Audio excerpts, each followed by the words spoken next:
Standard 9th subject Maths 2 lesson number 1 basic concepts in geometry video number 8.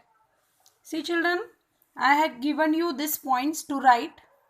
Now let me explain the points. First point, this is the title, conditional statements and converse. First point, the statement which can be written in the if dash then forms are called conditional statements. Means any statement, in the statement if there is the word if and then, it is called conditional statement. The part of the statement if is called antecedent and the part of the statement following then is called consequent.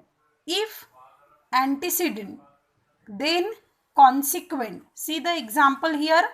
If all sides of a triangle are congruent, then its all angles are congruent. So you have to write the antecedent and consequent. So what is antecedent? The part which is joined with if.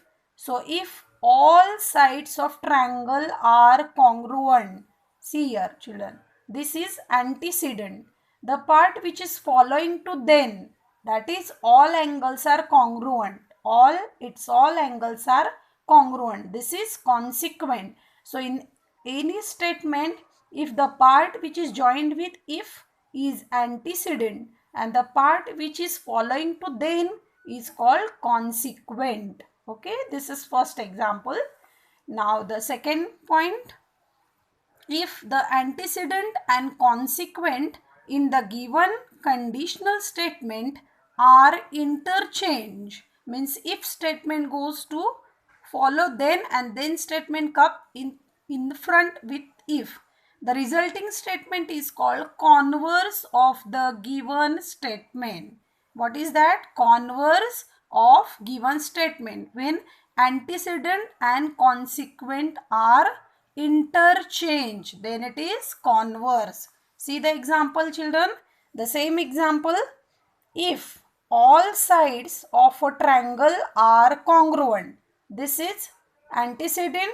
When it goes to consequent and consequent goes in the antecedent, then it is converse. So this statement's converse we can write, if all angles of a triangle are congruent. Say it is the then part following to the then part. So it takes first, if all angles of a triangle are congruent, then what?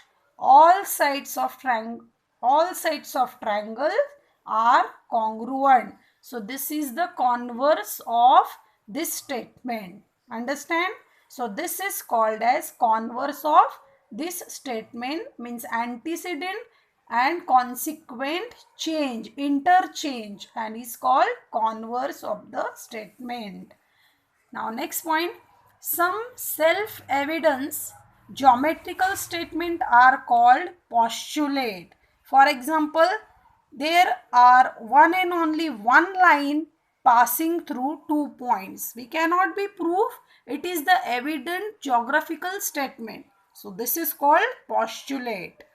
Next, the properties which are proved logically are called theorems. The logical argument to prove a theorem is called proof. When we are going to prove that conditional statement is true, its antecedent is given part. Antecedent is given part and consequent is called part to be proof. There are two types of proofs, direct and indirect. Okay, so children, you have written already these points. Now I will give some examples of antecedent, consequent, converse statement and some postulates. So you have to write that all the points in your notebook. Okay.